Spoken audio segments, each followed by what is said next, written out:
Fala pessoal, Carol na área, trazendo mais um vídeo aqui no canal. No vídeo de hoje eu vou contar pra vocês um caso que aconteceu em 2009 e é aquele tipo de caso que a gente pensa, bom, como é que uma pessoa tão jovem teve coragem de fazer algo tão cruel? Se você se interessa por esse tipo de conteúdo, casos criminais resolvidos, de mistério, já se inscreve aqui no canal se ainda não for inscrito, deixa um like e deixa um curtir nesse vídeo, que isso ajuda muito aqui o canal. Não esquece de ativar o sininho de notificações. Bora pro vídeo.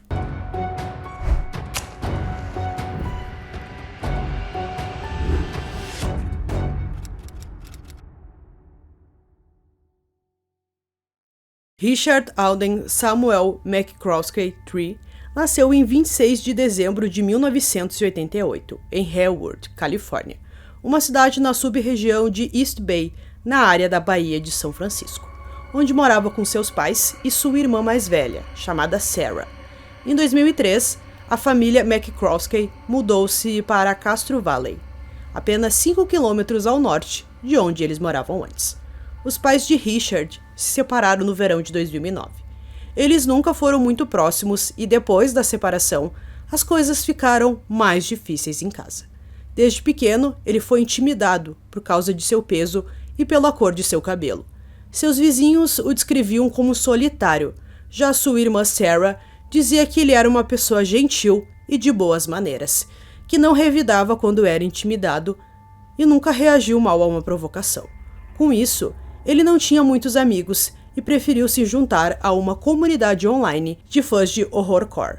Horrorcore é um subgênero do hip hop que surgiu no final dos anos 80 e início dos anos 90, conhecido por seus elementos de terror e suas letras explícitas sobre conceitos perturbadores como violência, assassinato, ocultismo e entre outras coisas. Na internet, ele ficou conhecido como Psycho Sam e postava suas músicas em uma página no MySpace e alguns também estão disponíveis no YouTube. Em uma de suas músicas, ele diz o seguinte: "Adoro a visão de um corpo que está podre e em decomposição. É nisso que penso quando estou perseguindo minha presa." Nesse meio, ele era bem conhecido e com isso conheceu uma jovem chamada Emma Nierbrook, de 16 anos, que também era fã do gênero. Os dois iniciaram uma amizade que logo acabou se transformando em um relacionamento romântico. A gente não sabe exatamente se eles namoravam de fato, mas a gente sabe que o Richard tratava a Emma como sua namorada. Em 6 de setembro de 2009, cerca de um ano após conhecer a Emma, Richard voou de Castro Valley para Richmond, na Virgínia, para conhecê-la e também participar de um festival de música. Ele estava muito animado para conhecer a sua namorada, a gente vai chamar assim durante o vídeo, pessoalmente. Então era algo que ele estava contando os dias para isso acontecer. Os pais da Emma estavam um pouco preocupados com isso, até porque ela tinha 16 e ele 20, então 4 anos de diferença para alguém que ela só tinha conversado pela internet. Eles ficaram preocupados de que talvez ele não fosse quem ele dizia quem era. Mas mesmo assim, eles acabaram aceitando e dando a permissão para ela se encontrar com ele, porque eles só queriam ver sua filha feliz. Quando Richard chegou no aeroporto de Richmond, Emma estava lá, mas ela ficou decepcionada quando o conheceu pessoalmente. Ele não era o que dizia ser online. Na verdade, ele apenas parecia um garoto de 20 anos tímido que tinha muita dificuldade para se relacionar com as pessoas. Emma foi educada com ele, mas foi bem indiferente. Se ela já havia mostrado sinais de querer ter um relacionamento com ele antes, esse primeiro encontro claramente a fez mudar de ideia. Mesmo assim, Richard acompanhou Emma, seus pais e sua amiga, Melanie Wells, de 18 anos, ao festival de horrorcore localizado em Detroit, em Michigan. Os participantes do festival relataram ter visto Emma e Richard, que eram membros bem reconhecidos no meio do horrorcore, mas ninguém se lembrava de ter visto os dois juntos em nenhum momento. Na verdade, um dos amigos de Emma, um rapper, lembra que em uma conversa que teve com ela, a Emma afirmou que o Richard a estava assustando. Após o término do show, todos foram para a casa da família Nierbrook, em Farmville, e Richard e Melanie ficariam mais alguns dias com a Emma antes de voltarem para suas casas. Conforme o tempo passou, Richard ficou cada vez mais furioso ao ter certeza de que Emma não queria mais nada com ele. Nas primeiras horas da manhã de 14 de setembro de 2009, Richard usou um martelo para assassinar Emma, Melanie e a mãe de Emma, Deborah Kelly, que estavam na casa. O pai de Emma, o Mark, estava divorciado da mãe e por isso ele não morava mais com a família na casa. Cada vítima foi agredida durante o sono e todas ficaram incapacitadas tão rapidamente que nenhuma mostrou ferimentos defensivos. A mais de 300 quilômetros de Farmville, em Wynwood, no West Virginia, Thomas e Caitlin Wells estavam preocupados por não terem conseguido falar com sua filha Melanie há alguns dias. Eles ligaram algumas vezes para a Melanie, mas ela não atendeu seu celular. Eles também ligaram para a casa da Emma, mas ninguém atendeu. Então a mãe estava bem preocupada e acreditou que alguma coisa pudesse ter acontecido com sua filha.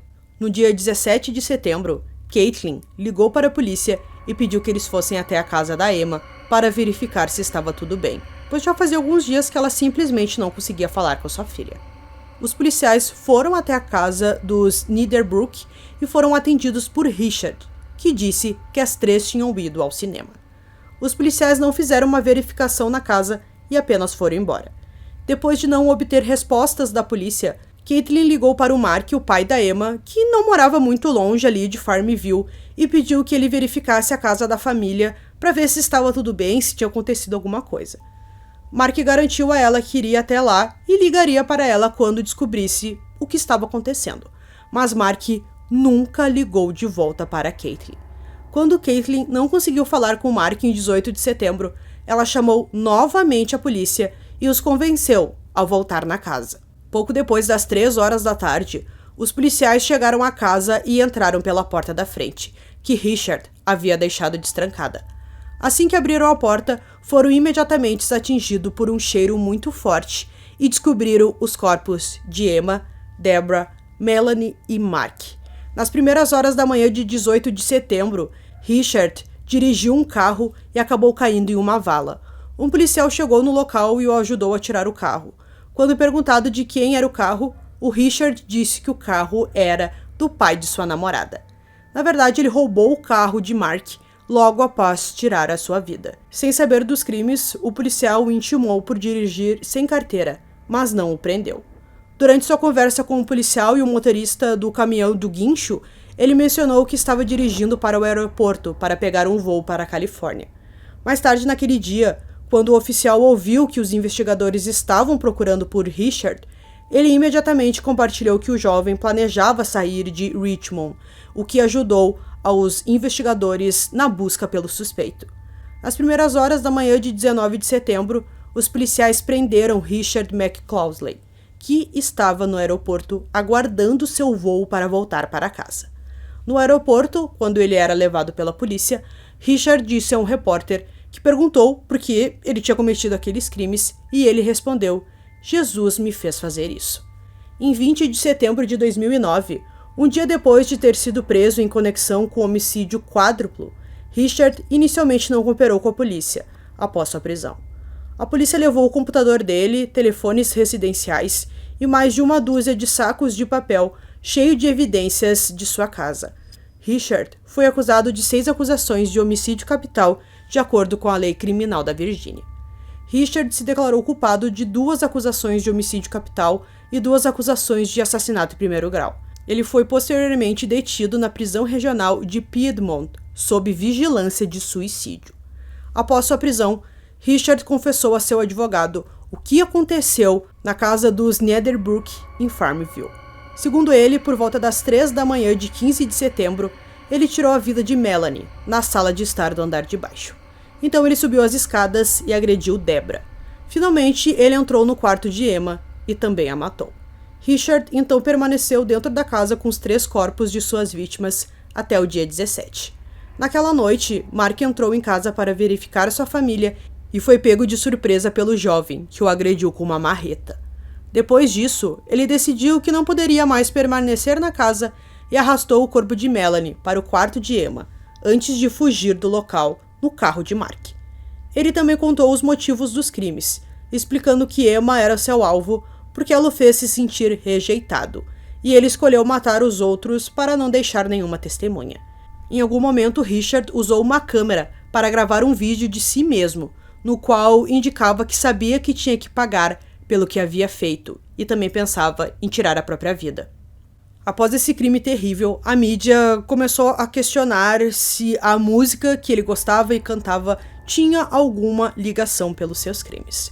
Um dos cantores mais influentes do gênero, o rapper Mars, disse o seguinte: sempre que esses atos inexplicáveis são cometidos, muitos culpam a mídia transgressiva, como filmes de terror, ação, videogames violentos ou música profana. No entanto, não há evidências significativas para apoiar uma ligação causal entre mídia violenta e atos de violência. E o horrorcore é um gênero apreciado por milhões de pessoas normais e bem ajustadas em todo o mundo. Richard McCrossley cometeu este crime porque era um jovem profundamente perturbado que suportou uma vida de exclusão e ridículo.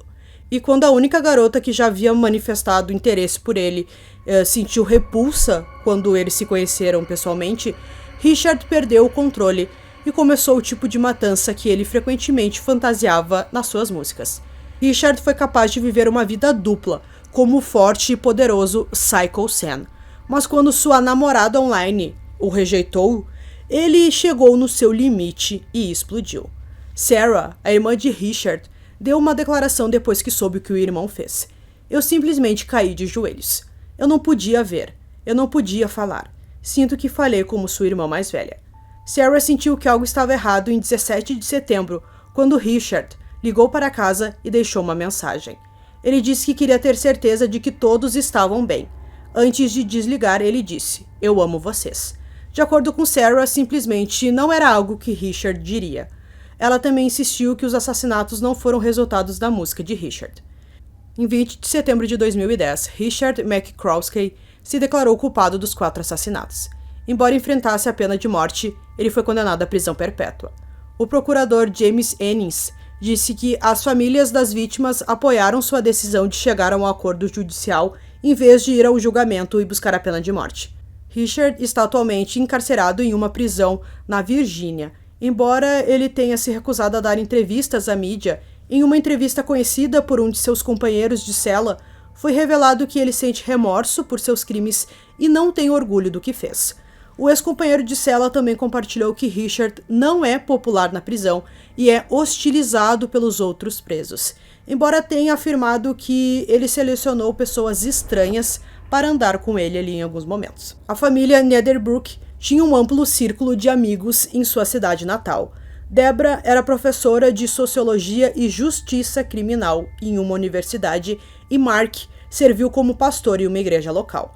Apesar da separação, eles permaneceram próximos e ambos os pais tiveram um papel muito ativo na vida da Emma. A Emma era uma excelente aluna que nunca teve problemas na escola, em casa, e todos acreditavam que ela com certeza teria um futuro muito brilhante pela frente.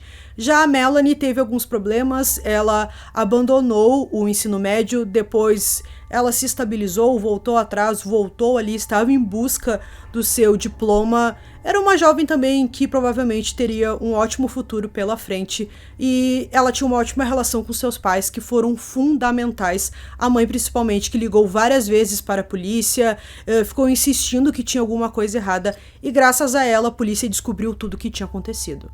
Então, pessoal, concluindo esse caso aqui pra vocês, é muito brutal a gente ver algo desse tipo, um garoto que tinha 20 anos, e a gente viu que ele já tinha alguns problemas ali durante sua infância, adolescência, e o que a polícia disse ali, que ele chegou no seu limite naquele dia, depois que ele foi rejeitado pela namorada.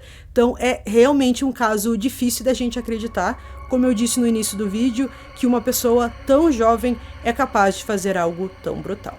Então, espero que vocês tenham gostado desse vídeo. Esse foi mais um vídeo aqui no canal Durmam Bem e até o próximo.